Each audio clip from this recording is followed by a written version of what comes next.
Tardes. Estamos con el congresista Muñante, el vocero de Renovación Popular, Alejandro Muñante, quien nos va a hablar sobre un proyecto nuevo de ley de reforma constitucional que pretende cambiar el número de los magistrados del Tribunal Constitucional.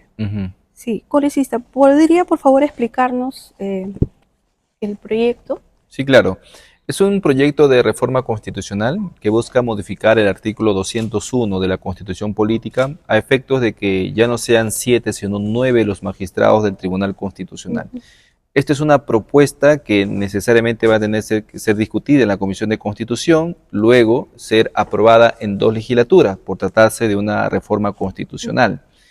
Lo que se busca es aumentar el número de magistrados de 7 a 9, como ya ocurre en otros países, porque según la academia y las discusiones que se han dado en nuestro país a lo largo de varios años, 7 magistrados siempre han sido insuficientes por la carga procesal. Sabemos que hay una terrible carga procesal en el Tribunal Constitucional, hay procesos que duran años en el tribunal y a veces por falta justamente de tiempo es que no se resuelven como deberían ocurrir, atendiendo a la naturaleza de los procesos, ¿no? Estamos hablando de acciones de amparo, habeas corpus, que se suponen deben ser resueltos rápidamente, pero aún con todo eso hay pues una terrible carga procesal, ¿no?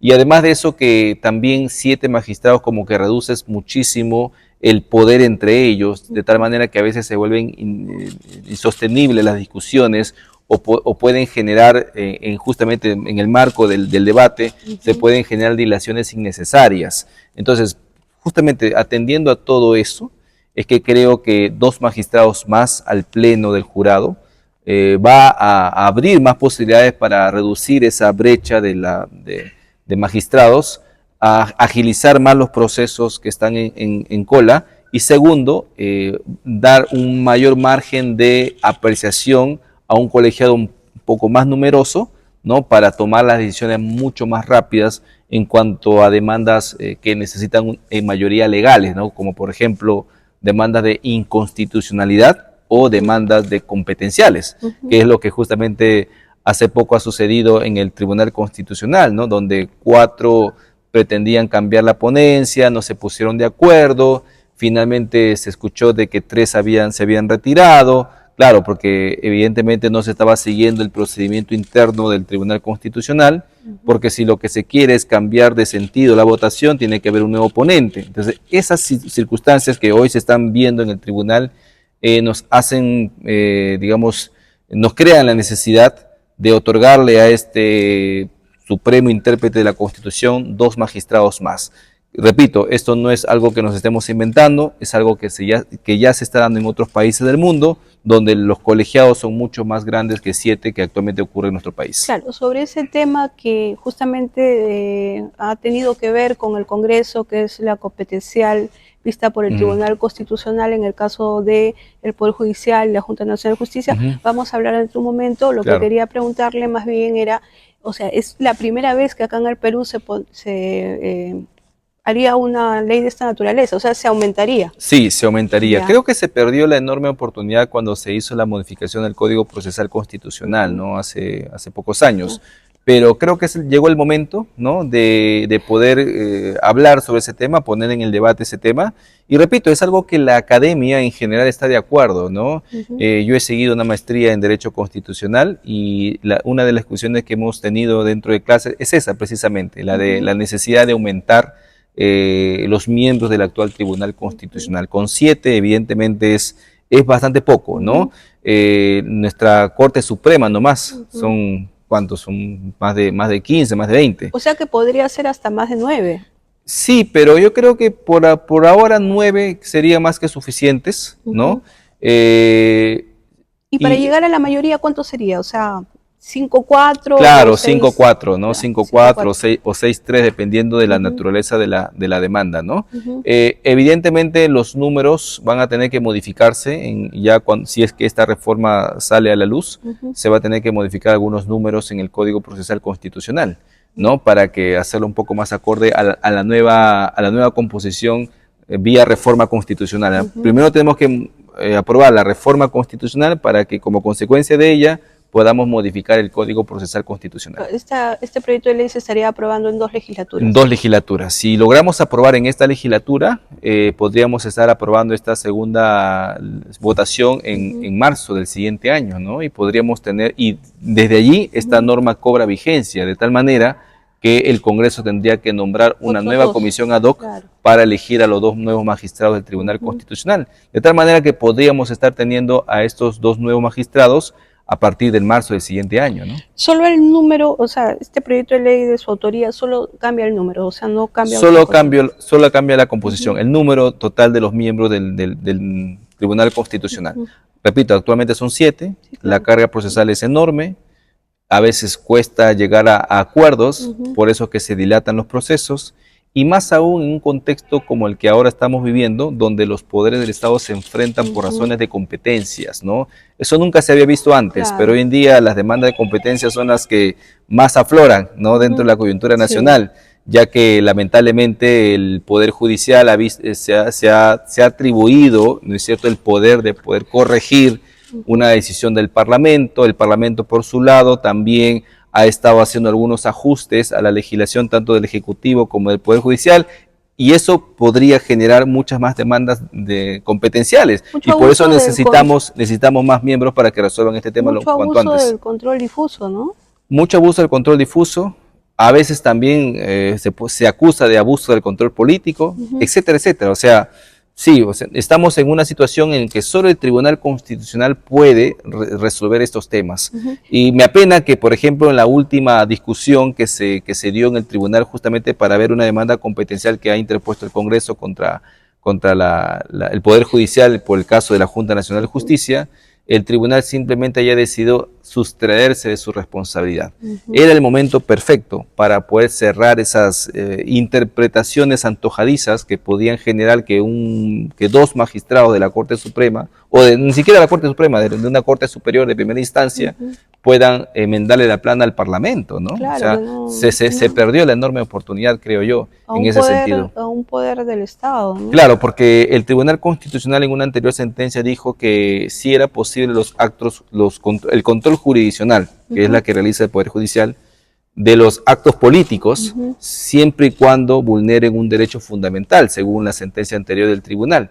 Pero justamente ahí está la ventana abierta, ¿no? Porque para 2 jueces de una sala, derecho constitucional puede ser cualquier cosa, ¿no? Entonces puede ser estirado como chicle esa interpretación y pueden hoy en día dejar sin efecto una decisión del Parlamento de 130 congresistas, como por ejemplo la devolución no solo de los 2 miembros de la Junta, ¿no? Aldo Vázquez y la señora Tello, sino también el caso de Zoraida Ábalos, ¿no? Que también fue inhabilitada por el Congreso y hoy ha sido repuesta por una orden de primera instancia en el Poder Judicial, y hoy está decidiendo ella quién ha sido su nueva fiscal de la nación. O sea, son decisiones que se están tomando que pueden ser incluso hasta irreversibles, ¿no? Y también podría darse el caso del señor Vizcarra más adelante, ¿no? Que claro, que también está peleando para que también anulen su inhabilitación. Así es, efectivamente. Así es. Él dijo de que las inhabilitaciones se pueden anular. Claro, porque si tú te vas a basar de un acto netamente procedimental para anular una decisión del Parlamento, claro, evidentemente el Parlamento tiene que seguir los procedimientos, ¿no? Pero es un acto político, o sea, que está por encima de los temas procedimentales. Claro. Finalmente la decisión del Parlamento se adopta en el Pleno, en una discusión previa, ¿no es cierto? Eso es lo que no se está tomando en cuenta. Entonces el Poder Judicial, a través ni siquiera de un colegiado enorme, sino son 2 jueces, porque de 3, 2 pueden decidirlo por mayoría, pueden dejar sin efecto una decisión de un Parlamento de más de 130 congresistas. Así es. Es increíble, pero justamente le quería preguntar sobre este caso al que usted hace alusión, que es el de la competencial que, entre comillas, bueno, habría perdido, o no lo sé, usted me dirá, el Congreso. Sí, técnicamente todavía no hay sentencia. Sí, al principio decían eso, ¿no? Pero en realidad esto demuestra que, bueno, nosotros teníamos esperanzas en el Tribunal Constitucional, pero esto ya, no sé, hace que perdamos esas esperanzas porque cualquier cosa puede pasar. Claro. Entonces, mire, usted hace poco le dieron la razón, por ejemplo, al abogado al señor, bueno, hoy fallecido Fujimori, ¿no? Pero teníamos que no era politizado, ¿no? Teníamos esa esperanza de que no se politice. Ahora, ¿a quién vamos a recurrir si vemos este tipo de sentencias también dentro del TC? Entonces yo quería preguntarle a usted cuál es la importancia del Tribunal Constitucional para que la población sepa, ¿no? Es bastante importante. Justamente el Tribunal Constitucional es el órgano máximo de interpretación de la Constitución que justamente va a resolver aquellas dudas o conflictos entre dos poderes del Estado o dos instituciones públicas, ¿no? Y justamente se originó un conflicto cuando el Congreso decidió de manera constitucional inhabilitar a dos altos magistrados porque está en su potestad hacerlo, pero luego llega el Poder Judicial, claro, luego llega el Poder Judicial a través de un órgano de primera instancia y dice, no, ustedes han actuado mal, ¿no? Y le corrige la plana y luego los devuelve a sus puestos y ellos van tomando decisiones en tanto que se resuelven en el Tribunal Constitucional. Entonces, la pregunta es, ¿cómo queda si es que el Tribunal o una Corte Suprema decide darle la razón al Congreso? ¿Cómo quedan esas decisiones que se tomaron mientras ellos fueron devueltos? Incluso, ni siquiera con una sentencia, con una medida cautelar, o sea, que ni siquiera es sentencia, ¿no? Entonces, ahí realmente hay una vulneración del sistema, de nuestro principio, ¿no?, de separación de poderes, ¿no? Este control de poderes que debe haber y que debe ser, digamos, protegido en su máxima expresión, no puede ser vulnerado a través de una resolución judicial o de cualquier otra índole. Evidentemente preocupa porque el tribunal es quien debería zanjar esas discusiones y no dejarlas abiertas como lo que sucedió con una anterior sentencia, ¿no? Donde precisamente se valieron estos jueces para dejar sin efecto inhabilitaciones por el Congreso de la República. Entonces yo creo que el Tribunal Constitucional perdió la enorme oportunidad para zanjar este tema. Ahora lo que dicen y lo que argumentan es que no, que debe ser la Corte Suprema la que decida si hubo o no hubo una vulneración de los derechos de Aldo Vázquez, pero yo digo, o sea, el Tribunal Constitucional no puede abandonar o abdicar de esa función tan importante y dejar que otra institución como la Corte Suprema decida por ellos, cuando ellos pudieron haber resuelto ese problema. Obviamente. Y dígame, ¿el aumento de repente de magistrados evitaría este tipo de problemas?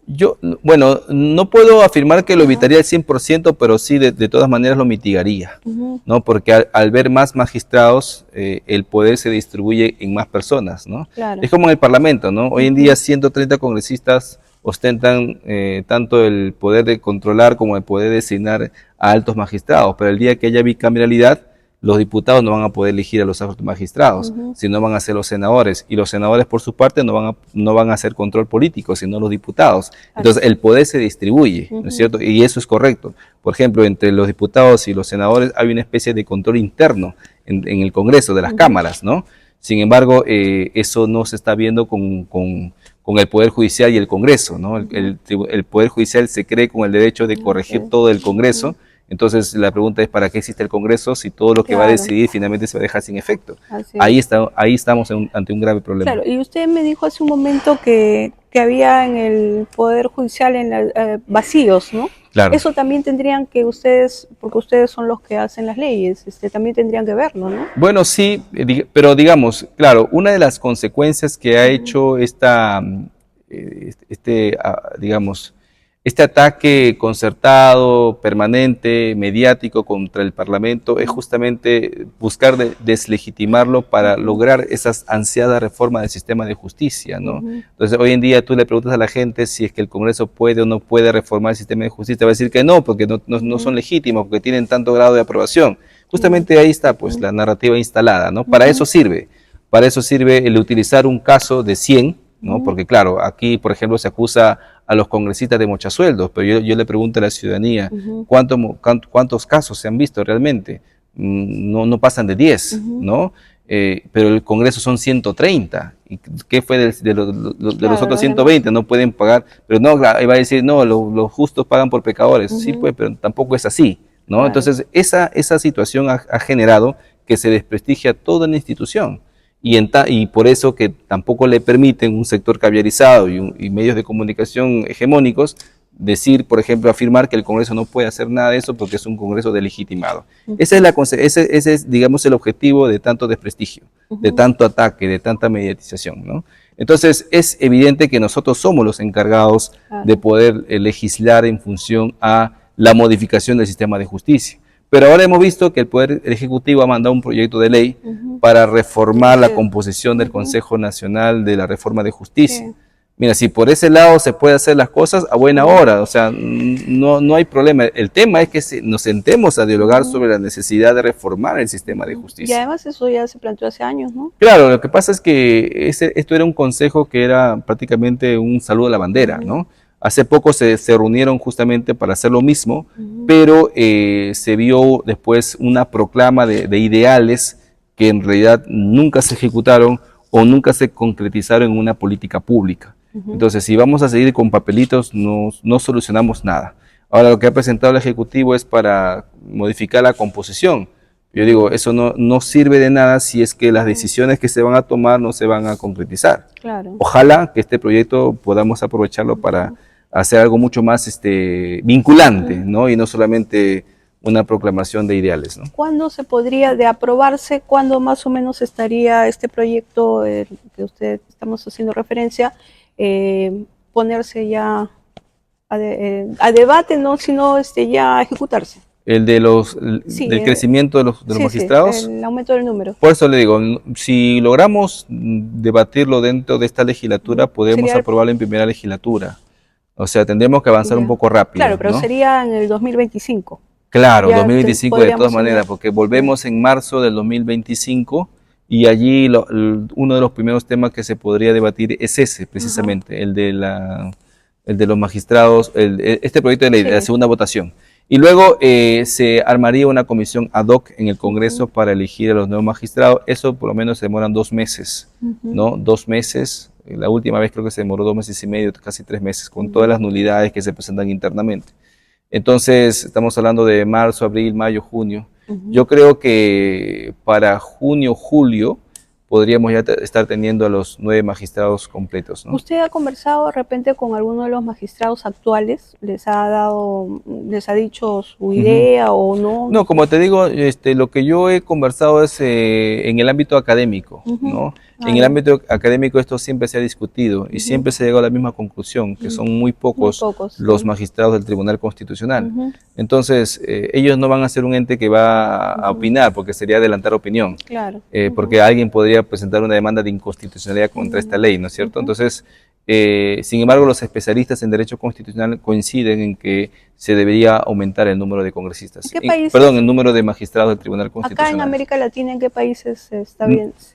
Hay varios países, no tengo ahorita la data exacta, pero hay varios países, o sea, son pocos o casi no existen. Este número que muy reducido, nosotros. no hay ese número muy reducido. Para terminar, congresista, nosotros hemos visto que últimamente, o sea, cuando se hizo el cambio del TC que estaba anteriormente, bueno, en el tiempo de Vizcarra, no recuerdo, la señora Ledesma, que era la presidenta del anterior tribunal, bueno, y habían otros también, el señor Blum, en fin, claro. ese TC me refiero. Nosotros vimos una gran politización. Sí, claro. Pensamos que esto ya no iba a pasar, por eso le digo que había esperanza en este TC, que ya no iba a pasar, porque, bueno, con Morales se vio, ¿no?, que tuvo una buena presidencia, ¿no? Sí. Pero volvemos a caer con la señora Luz Pacheco, y entonces, ¿qué tan nefasto, qué tan mal? O sea, ¿qué puede hacer la politización ya en el tribunal? No estamos hablando de la corte, claro. No estamos hablando de otro lugar, ¿no? Sí, de no, la fiscalía, ¿no? Es un lastre que vamos a seguir cargando definitivamente, ¿no? Los magistrados se suelen elegir por su trayectoria profesional y no por su filiación política. Ya es en el cargo donde manifiestan su filiación política, ¿no? Porque claro, acá mientras postulan son, digamos, muy neutrales, ¿no? Para justamente evitar que alguien los tache o cosas por el estilo. Ya en el ejercicio del cargo es donde muchas veces ya manifiestan sus afinidades políticas, ideológicas. Y eso no se puede, pues, advertir, no se puede corregir en la etapa de la elección, ¿no es cierto? Lo único que podría mitigar esa situación es que haya más magistrados. Pues. O sea, quitarles ese poder grande que tienen a 7 para dárselo a 9. ¿No? Y quizás más adelante aumentarlos, tal vez, eso ya va a ser materia de la discusión que se dé más adelante, pero mientras más sean, menos poder tienen los que están ahora, ¿no? Claro, y también que su trabajo sea el que se les ha asignado, intérprete de la Constitución. Sí, claro. Es lo único que tiene que hacer, o sea, es bastante trabajo, pero en realidad solamente es lo que tienen Y que tienen hacer, que comérselo, interpretar. y tienen que comerse los pleitos que tengan que comerse, ¿no? O sea, Obvio, tienen que claro. llegar a solucionar los, Y no los dárselo debates a en el otros que país. tienen menos Así es. todavía Sí, influencia. ellos son los encargados de zanjar esas Ujú, discusiones, ¿no? Y es ujú, lamentable que a veces lo políticamente correcto gane, en ujú, lugar de adoptar una posición histórica que seguramente se piensa solamente en la coyuntura, pues, ¿no? ujú. Pero no se está pensando futuro, Claro, porque eso se podría seguir generando a así es. futuro, ¿no? Por Ujú, ejemplo, el tema de la disolución fáctica, ¿no? ujú, Los jueces en ese momento, los magistrados del Tribunal Constitucional avalaron por mayoría el ujú. golpe de Estado, Así pero es. tampoco es que entraron a tallar mucho en el fondo del asunto, Ujú, simplemente actuaron, pasaron de manera muy básica el tema de la denegación fáctica, y ya fue ujú. justamente esta nueva composición la que definió de que la denegación fáctica era contrario a la Claro, Constitución. Ahí sí dijeron o sentaron una posición así es. bastante, Ujú, bastante drástica con respecto a esta figura inexistente, ¿no es ujú. cierto? Entonces, lamentablemente perdemos, por un tema de politización de la justicia, la oportunidad de poder realmente llegar a la verdad de los hechos, o al menos llegar a consensos que se asemejen o se compatibilicen mucho con la constitución política. Bien, muchas Muy gracias, bien. congresista.